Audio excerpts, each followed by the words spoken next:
of us. Welcome here to this video, though. and it is self-oriented today. Let's go into the details of the biography. By Sigmund Freud. Enjoy it. Video. Before, of course, we would be delighted, as always, if you would support us a little. You can do that by leaving a like here. Feel free to subscribe to our channel. It's free for you. Just a little support for us. We'd be absolutely thrilled if you now please subscribe. Otherwise, check out the links in the video description. Now, I'd say let's get started with the biography and the exciting part. Sigmund Freud is practically the first of many famous and well-known thinkers, or just simply people who have discovered quite exciting things in psychology.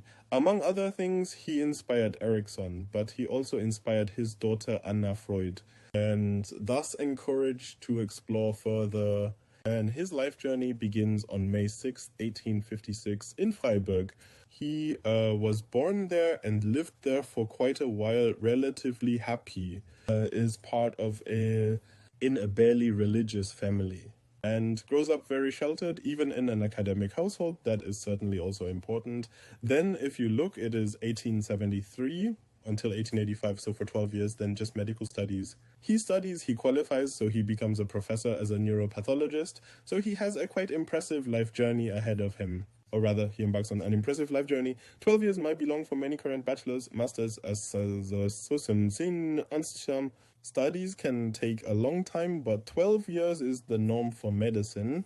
The habilitation really a very, very short period of time that he committed there, and accordingly only this time span is very interesting. The more impressive it is that then 1885 and 1886, he discovered the hysterias in women. He then works in the Parisian nerve clinic, which means he travels relatively early and gets quite far. In France, that's where he's working. He's in an intensive care unit and takes a look at everything there. He discovers the hysterias, and this essentially becomes the foundation later for what he will discover later, namely dream interpretation, psychoanalysis, which he will just discovered, and it comes out in 1900. That's probably one of the most important, the works that he manages to produce during this time. Afterwards, quite a few interesting ones follow. Works, very interesting habilitations, a sort of continuation, and the whole thing is then interrupted by the alarming news he receives in 1923, in the year 1923, because with him, cancer diagnosis. And we all know, of course, research was far from advanced back then. How this whole thing is today, it's still a strong and difficult disease. But we see, diagnosed in 1923, he also has, but still fortunately have a relatively long time to live. He lives another 16 years and accordingly becomes very old. He reaches over 80 years old, which of course is a very high age even for that time. He dies in London in 1939. Time game happened, but still very important and basic things. It significantly influences today's lessons as well as today's psychology. When we take a look at 1923 to 1923, he indeed developed the three-instance model. This three-instance model is also beyond the boundaries of psychologists, became very interesting when we then look at the philosophy. That is, there he has also very interesting, yes, may also provide food for thought for others, and always keep this in mind, although that he had to undergo 30 operations during this interim period, had to suffer a lot through his ill influenced. That's why it probably took 7 years for the 3D instance model, but it's also a very large piece of work and therefore naturally super interesting. And then in 1930 he brought out the underhook in culture, and that is then, so to speak, his final work, which he dedicates to religion. What he writes about religion and what he naturally does with it then is strongly characterized by just that, influences of his parental home, that he grew up relatively non-religious.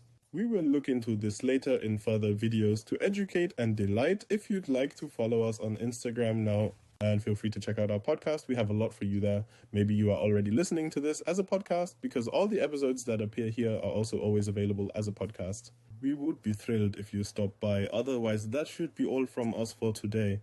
Then I would suggest, check the links in the video description, enjoy, subscribe to our channel, leave a like. And bye. Welcome here to another video by Self-Oriented. Today we are going to talk about Freud's defense mechanisms. So I wish you a lot of fun with the video, and we would be delighted if you would support us. You can do this by now click on the subscribe button. The whole thing is free for you and is therefore a huge support if you subscribe to us now.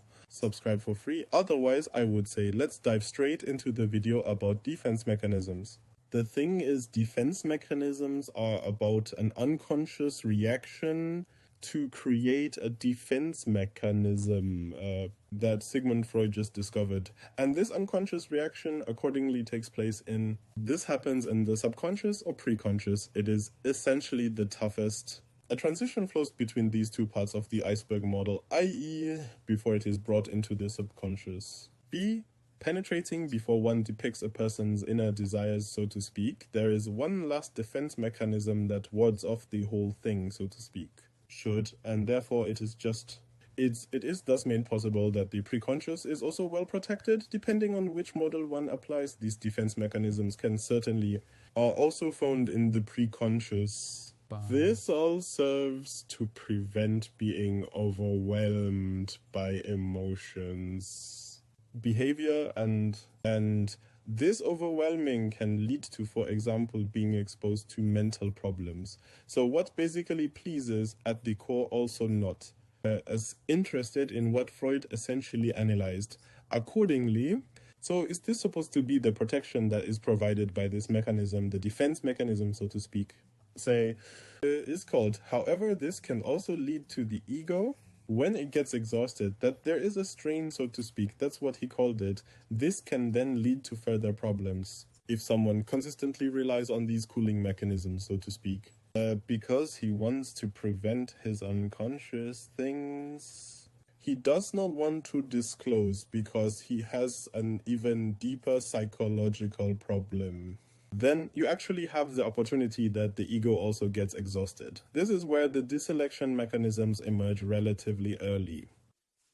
To 6, that means the whole thing is to be set in the third phase of psychosocial development, so to speak, the phallic phase, and is accordingly the core feature of his model of psychosocial development, the various phases, which are then of course also implemented to apply to the other two models, which are very well known from him, so to the 3-instance model and to the iceberg model. Where we also have more videos. If you're interested, feel free to check out our playlist about Sigmund Freud. Otherwise, we now have again 4 examples of defense mechanisms, which will surely interest you again.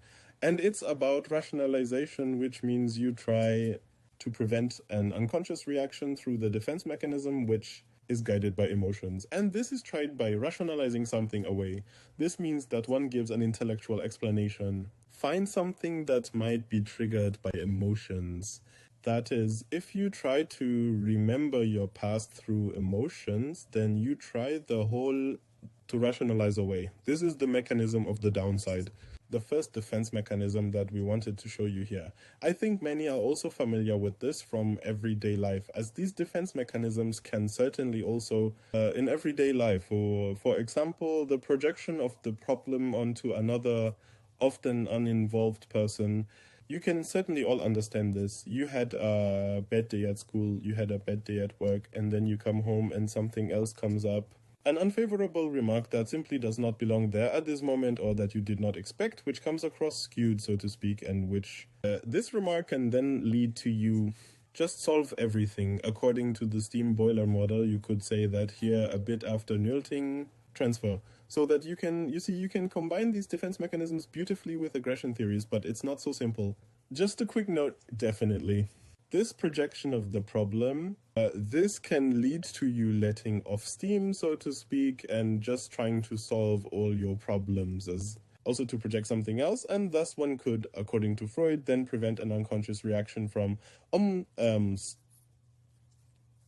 is carried out, or that one turns to the unconscious. The suppression, that is another defense mechanism, is then the idea that something non-existent strained on something sublime, so to speak. This means that one sees a process differently again, that one protects oneself through it, so to speak. that you are interpreting something that is actually not there at all. And so launch Freud is just the possibility that you try this defense mechanism, not perceiving something. Take it. And what is not perceptible is also the last defense mechanism, namely the denial of a conflict.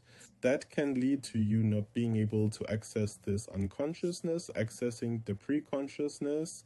An unconscious reaction takes place, which leads to him simply denying the conflict that is actually taking place, thereby, yes, a defense mechanism comes into effect, which then doesn't even allow us to get to this unconsciousness. So that's how you have the possibility. So these are the ways Freud describes to implement these different defense mechanisms. At this point, I would say thanks for watching. If you are interested in more videos, feel free to subscribe to our channel. It's all free for you. So just click on the subscribe button now. It won't cost you anything. It's a huge support for us. Otherwise, feel free to leave comments. If you have ideas for more videos, leave a like. And feel free to check out our other videos. Otherwise, we've linked our Instagram and our podcast in the video description. And then I would say thank you very much for coming. Take care and bye. Hello, welcome now.